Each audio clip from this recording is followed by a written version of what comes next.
bonjour ou bonsoir selon votre situation géographique et selon l'heure à laquelle vous allez suivre ma petite vidéo YouTube. Aujourd'hui, je vais faire une petite vidéo pour vous expliquer comment configurer un accès Internet sur Cisco Packet Tracer. Donc, vous pouvez utiliser GNS aussi, hein, mais dans le cas présent, moi j'utilise Cisco Packet Tracer ça va me permettre tout simplement de rapidement faire mon petit lab et vous expliquer de bout en bout.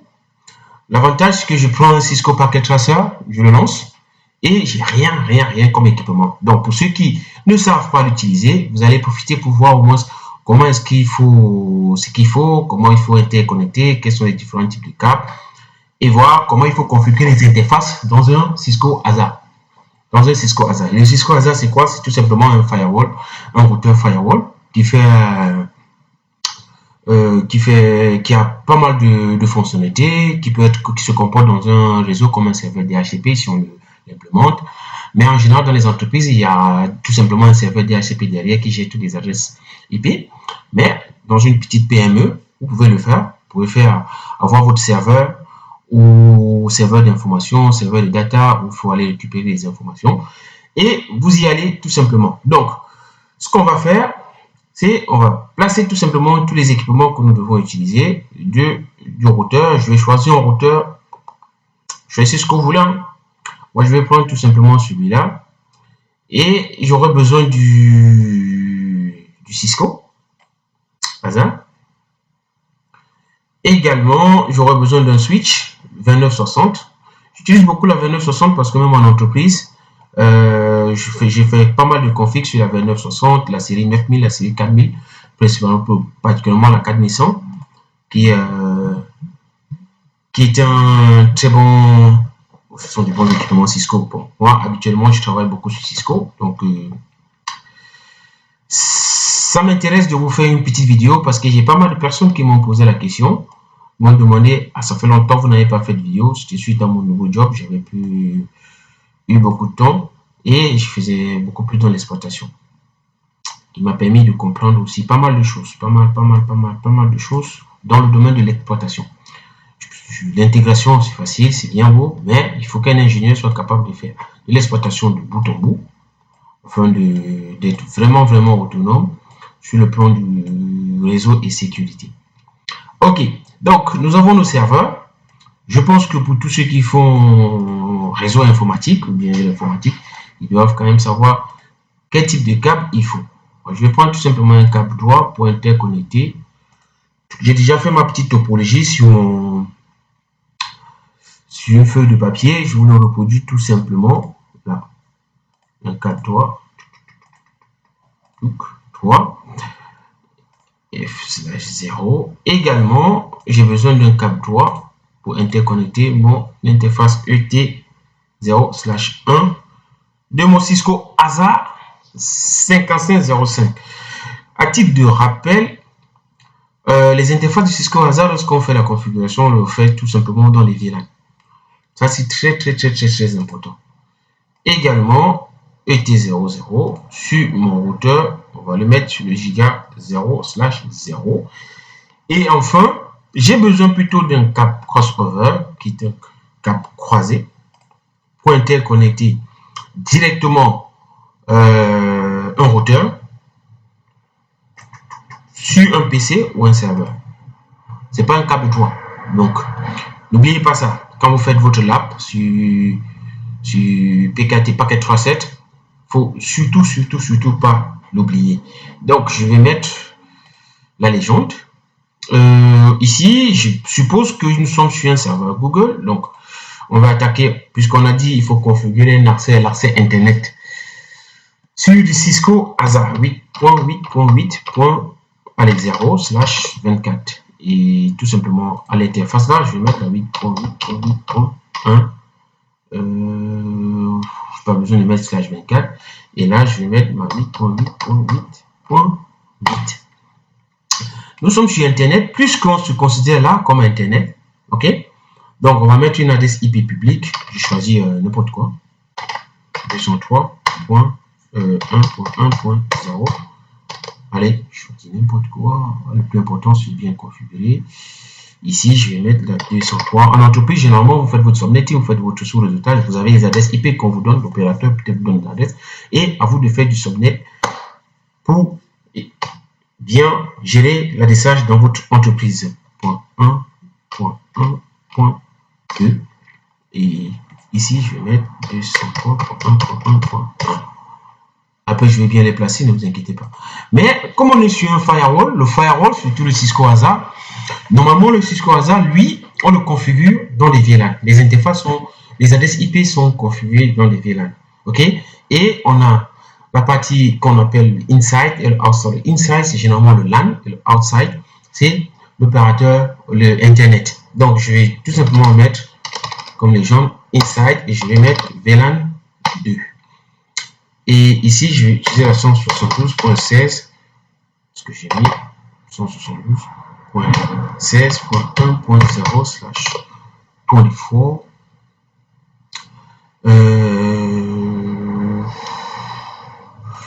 Oui, et je vais mettre je fais une petite erreur, mais c'est pas grave.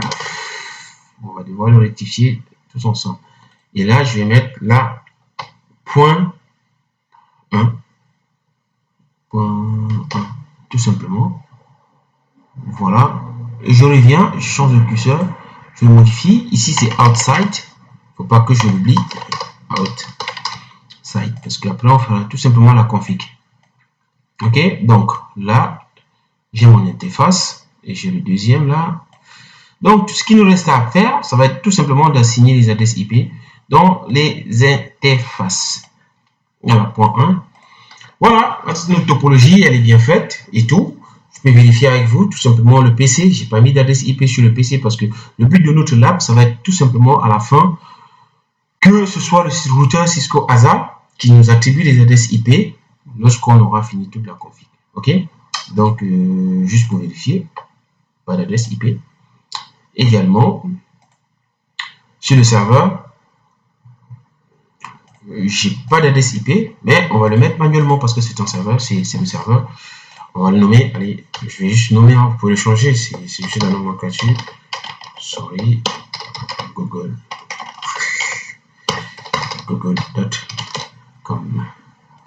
Allez. Et je le mets là. Voilà. Donc, voici la topologie, elle est bien faite. J'ai essayé d'expliquer comme ça, chez vous, vous pouvez la reproduire, tout simplement, sans avoir d'inquiétude. Vous pouvez utiliser les mêmes adresses IP que moi, afin de mieux vous adapter. Une fois que vous allez être bien, vous pouvez changer, vous faites des tests, vous ajoutez. Dans la prochaine vidéo que je vais faire après celle-ci, je vais rajouter tout simplement une zone démilitarisée où je vais mettre plutôt un serveur. Et dans ce serveur, le serveur, ça va être le serveur, par exemple, de data, où il y aura un certain nombre de machines qui pourront aller avoir accès à ce serveur et d'autres pas. Et ça s'appelle tout simplement de faire des ACL, sur lesquels Access Control List, sur lesquels il faut permettre et deny, permit or deny, certains adresses IP ou MAC adresse, ou également, ou bien un réseau.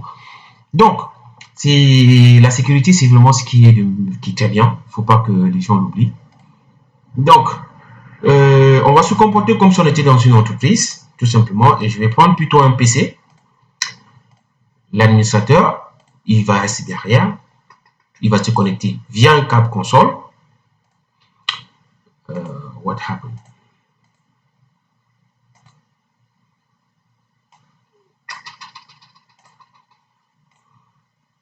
Câble console, et je le mets en console, tout simplement sur mon Cisco ASA. Voilà, donc je m'en vais dans mon PC ou bien son ordinateur portable, peu importe, c'est la même chose. Hein. J'ai pas d'adresse IP, ça c'est bien. Je viens plutôt dans le terminal. Dans le terminal, je laisse là et je fais OK. Une fois que je fais OK, vous voyez, je me connecte au routeur ASA. Il n'y a pas d'adresse, il n'y a pas de mot de passe et je fais conf-t à chaque fois. Il faut toujours vérifier sur un routeur ASA parce qu'il vient préconfiguré. Normalement, il vient avec une interface déjà active, avec une adresse IP sur son interface, VLAN interne, VLAN inside, le VLAN 1. vous avez votre adresse IP et ce qu'il faut faire également, il vient avec un DHCP déjà activé. Pour le moment, c'est pas la plage d'adresse IP que je veux. Vous voyez, c'est en 192. Alors que je vais agrandir un peu pour que vous puissiez bien voir.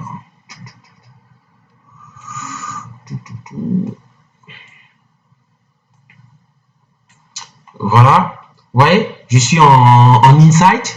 J'ai mon DHCP qui n'est pas du tout le bon. Donc, ce que je dois faire, prime abord, je dois d'abord supprimer ce bonhomme-là. Conft. Une fois que je fais conft, je fais DH, sorry. Pour supprimer, que ce soit une adresse IP, il faut toujours commencer par nous. OK?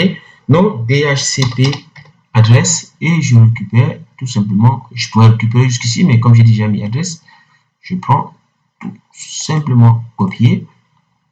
Contrôle insert, non. Sur packet transfer, il ne passera pas, en fait, je sais. Voilà. While memory, si je fais show run, espace. Voilà, j'ai plus de DHCP. Donc, je vais le mettre plus tard. Je vais vous expliquer comment le faire. Mais il faut quand même que j'enlève cette adresse IP. Et figurez-vous, l'adresse IP est configurée, comme je vous expliquais, copier dans l'interface VLAN. Donc, il faut que j'aille dans cette interface, l'enlever. Interface VLAN 1. Je fais un no. Le contrôle insert ne passe pas. Voilà. Je vais mettre memory. Et je fais un show run.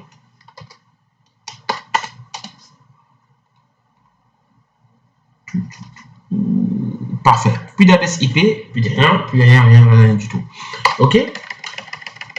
Voilà. Donc, CTRL Z, l'interface d'accueil. Donc, voilà, en quelques mots, avant de commencer la configuration, vous vérifiez déjà avec un showroom, vous vérifiez les interfaces, vous vérifiez tout ce que vous avez sur l'interface. Donc, pour faire la première des choses, c'est nous allons configurer les adresses IP que nous avons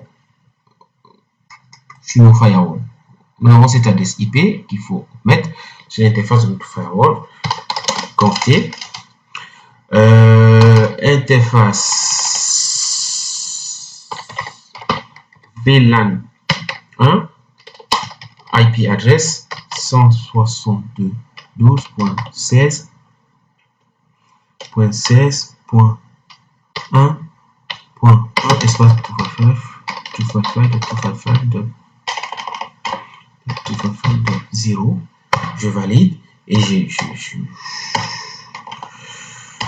Nemif, nous sommes en Insight. Je valide et ma security level, elle va de 1 à 100, 0 jusqu'à 100. Je peux mettre 99. Elle va aller écraser l'ancien security level qui était là. Donc, ne vous inquiétez pas, je mets toujours le maximum et je fais un exit. Une fois que j'ai configuré, il faut que j'aille dans mon interface physique ET0/1. ET, et je dois rajouter l'interface VLAN dans cette interface avec tout simplement la commande switchport. Exactement lorsqu'on fait les VLAN, les VTP, c'est switchport access VLAN 1. Et je fais un write memory. Sur les routeurs Cisco, lorsqu'on fait un write, ça marche. Ok? Si on est dans une interface, on fait do write, ça fonctionne. Mais sur du Cisco hasard, souvenez-vous qu'il faut faire write in memory. Ok? Et là, ça fonctionnera. Donc, on a fini avec cette interface que je vous présente là avec ma souris. On va faire la même chose pour l'interface de exit. Interface VLAN 2. IP address 203.1.1.2.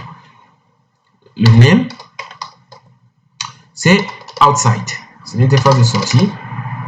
Outside. Je fais exit.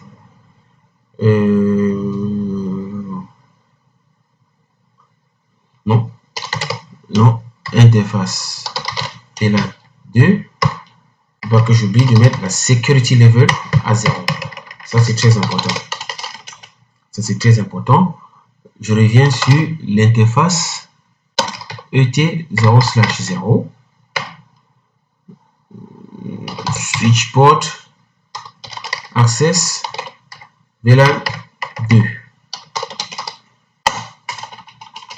Write memory. Donc, je viens de finir la configuration de mes deux interfaces. Nickel. Je peux faire une petite vérification avec vous. Ouais. Si je rapproche tout simplement, ce qui est fantastique sur Packet Tracet, c'est que si on rapproche la souris, elle vous donne tout simplement ce qu'on vient de faire, les interfaces qu'on vient d'assigner. Mais on peut également aller, et ce qui est encore magnifique, c'est comparé au routeur Cisco. Si je fais tout simplement un show IP address, j'ai uniquement il me donne les adresses avec les VLAN, comme ça. Allez. Magnifique. Ok, donc il faut faire pareil sur les équipements Cisco. Il faut faire pareil, je fais un no. Toujours faire le no. Et enable. Je vais bouger la fenêtre, comme ça nous allons voir les adresses IP qui ont été assignées sur les interfaces. Conft. Si vous avez des questions, n'hésitez pas à me poser en commentaire et je vous répondrai très rapidement. Interface giga 0/0/0 IP address 202.1.1.1 le subnet mask et je fais un no shutdown pour démarrer l'interface et tout de suite il passe de orange à vert. Donc notre interface a été bien configurée. Je m'en vais également sur le deuxième interface giga 0/0/1 IP address 8.8.8.1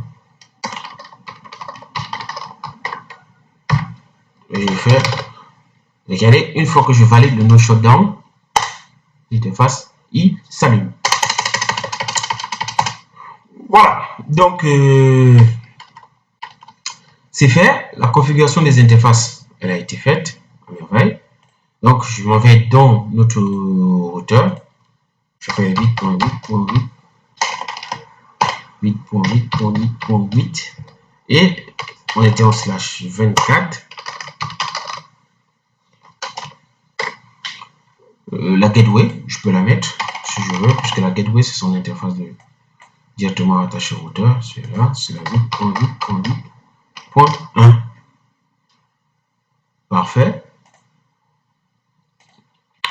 Voilà, donc on a nos équipements qui sont, les interfaces ont été bien configurées.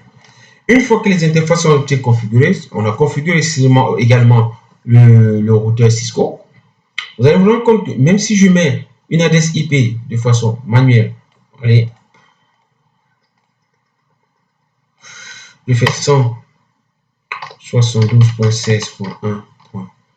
On va mettre 10 par exemple. 255.0 et je valide. Si je fais un ping,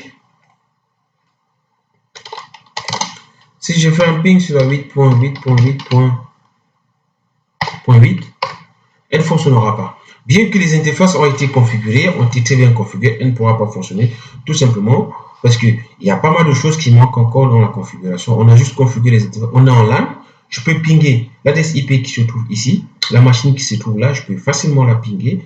Depuis ici, je peux également, si j'ajoute des interfaces, je peux pinguer une machine qui se trouve là. Mais je ne peux pas pinguer l'interface outside. Donc, je reste tout simplement en inside. C'est quoi? C'est un firewall. Le firewall permet de mettre la barrière entre Internet et votre réseau d'entreprise sécurisé. Très bien, de faire la sécurisation. Donc, ce qu'on va faire, on va configurer tout simplement les DHCP. On va configurer les adresses DHCP sur nos interfaces.